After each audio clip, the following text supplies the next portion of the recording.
shifted channel where we shift the conversation from simply delivering instruction to designing learning experiences that help every student think, grow, and succeed. Before we begin, make sure you subscribe to the channel, like this video, and share it with a teacher, instructional coach, administrator, or district leader who is committed to strengthening Tier 1 instruction. Now, let me ask you a question. What if we stopped asking, did I teach the lesson, and started asking, what did my students actually experience? Because students do not experience our lesson plans, they experience our instruction. They experience whether they were invited to think, whether their ideas were valued, whether they understood the purpose of the lesson, and whether they left knowing more than they knew when they entered. Today, we are going to examine high-quality Tier 1 instruction through the eyes of the learner. Before we talk about instructional strategies, I want you to do something different. Imagine you're one of your students, not standing at the front of the room, not looking through the teacher's lens. You're sitting in a desk, participating in today's lesson. As you picture that classroom, ask yourself these 6 questions. What are students thinking? How do they feel while they're learning? What conversations are they having? Do they understand what they're learning and why it matters? Are they experiencing productive challenge with the right support? And when class ends, do they know they've grown? Those questions reveal far more about the quality of instruction than simply asking whether the lesson was taught.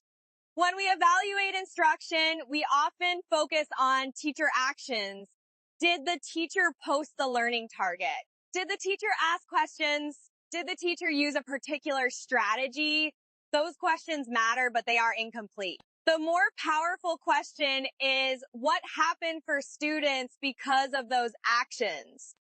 Research on effective instruction consistently emphasizes clear explanations, guided practice, frequent checking for understanding, active student responses, feedback, and opportunities for students to monitor their learning. The Student Lens framework brings all of these ideas together through 6 essential student experiences.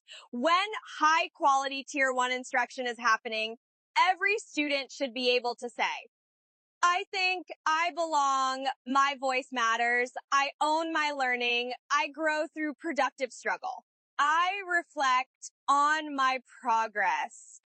Together, these 6 experiences reveal what high-quality instruction actually feels like from the student's perspective. The first experience is thinking, ask yourself, are students doing the cognitive work? Students should not spend the entire lesson watching the teacher think. They need opportunities to analyze, make connections, solve problems, evaluate evidence, create, and justify their reasoning. Rosenshine's research reminds us that effective teaching includes asking many questions, checking the responses of all students, guiding practice, and requiring students to process new information rather than passively receive it. Student thinking is not measured by how quiet the classroom is or how quickly an assignment is completed.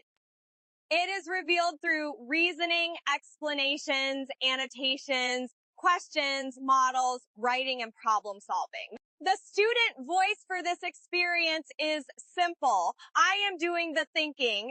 As you observe a lesson, ask who is carrying the cognitive load, the teacher or the students. The second experience is belonging. Students cannot fully engage intellectually when they are preoccupied with whether they are safe, accepted, or respected. Belonging means students feel known, included, encouraged, valued, and safe enough to ask questions or offer an imperfect answer. This does not mean lowering expectations. It means creating the emotional conditions that allow students to meet high expectations. In a classroom where students belong, mistakes are treated as information, not humiliation. Students are not afraid that one incorrect answer will define them.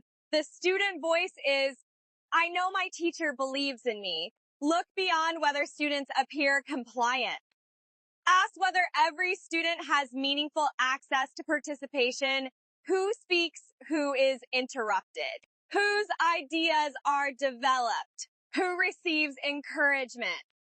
Belonging becomes visible when students willingly take academic risks because they trust the learning environment. The third experience is student voice, but student voice is more than allowing students to talk.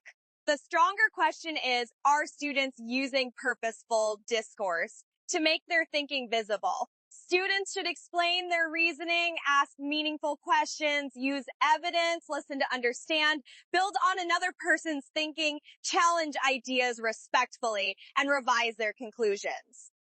Discussion is not an activity that fills time. It is a tool for learning. The goal is not simply more student talk. The goal is better thinking through talk. The student voice is my ideas matter, and my voice helps us learn. When you enter a classroom, listen closely. Are students only giving one-word answers, or are they explaining how they arrived at an answer? Are they speaking only to the teacher, or are they responding to one another? High-quality discourse gives students an authentic role in constructing understanding. The fourth experience is ownership. Students own their learning when they can answer 3 essential questions. Where am I going? How am I doing? What should I do next? A learning target posted on the wall is not enough. Students must understand the target, recognize the success criteria, know why the learning matters, monitor their progress, and identify their next step. Hattie emphasizes that learning intentions and success criteria work together by helping students understand the purpose of learning and what successful performance looks like. The student voice is, I always know what I am learning, how I am doing, and what I need to do next. Ownership becomes visible when students can describe their learning without repeating the name of an assignment. They should be able to explain what they are developing, what quality looks like, and where they currently stand. The fifth experience is productive struggle. Ask, are students challenged with the right level of support? Productive struggle is not leaving students confused and hoping they eventually figure it out. It is also not rescuing them the moment learning becomes difficult. Students need clear instruction, guided practice, useful feedback, and gradually increasing independence.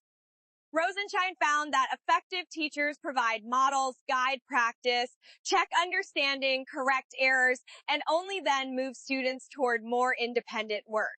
Students should persist, revise, practice, learn from mistakes, use feedback, and improve through multiple attempts. The student voice is, this is challenging, but I know I can do it because my teacher supports my growth without doing the work for me. The important distinction is between productive challenge and unproductive frustration. Challenge stretches thinking, frustration shuts learning down. High quality tier 1 instruction maintains the challenge while adjusting the support. The sixth experience is reflection. This is what turns a completed task into information for future learning. Students should have opportunities to self-assess, recognize progress, identify misconceptions, use feedback, set goals, and plan next steps. Metacognition involves students planning their approach, monitoring their progress, and evaluating the result. Those processes help students become increasingly self-regulated and independent learners.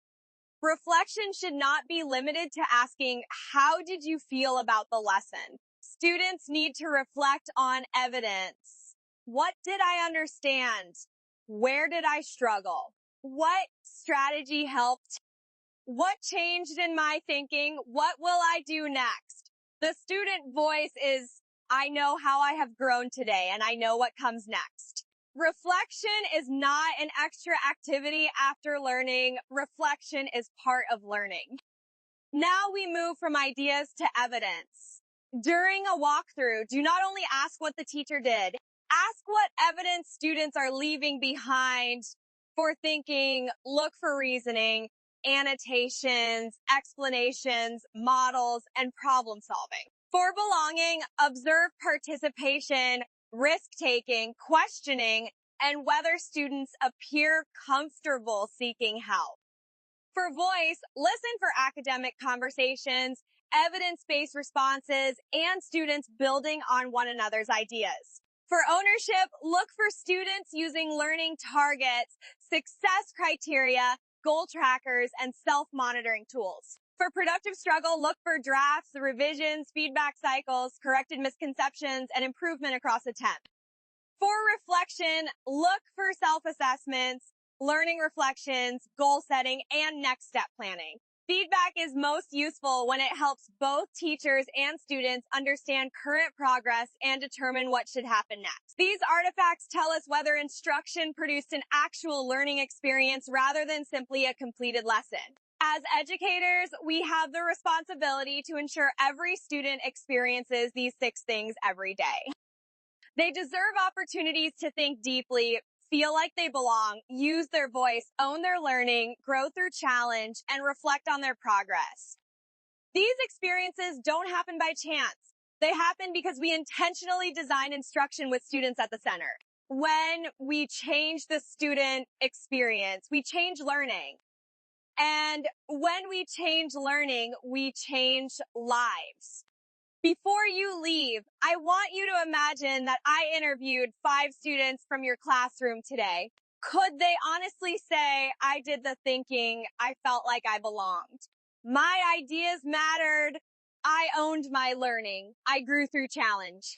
And I reflected on my progress, noticed that none of these statements describe a particular program, worksheet, platform, or instructional trend. They describe the human experience of learning. That is what makes this framework powerful. It asks us to examine instruction through the people who experience it every day. If students cannot describe the learning experience, we may need to rethink the instructional experience. Not because teachers are not working hard, but because effort and impact are not always the same thing. The student lens helps us close the gap between what we intended to teach and what students actually experience. Now, I would love to hear from you which of the 6 student experiences is already a strength in your classroom or school, and which one needs more intentional attention. Write your answer in the comments. Your reflection may help another educator think differently about their practice. Please like this video, share it with your team, and subscribe to the Shifted channel for more professional learning on Tier 1 instruction, instructional coaching, PLC student engagement, and school improvement. Most importantly, follow the channel so you do not miss the next video in this series. Thank you for spending this time with me.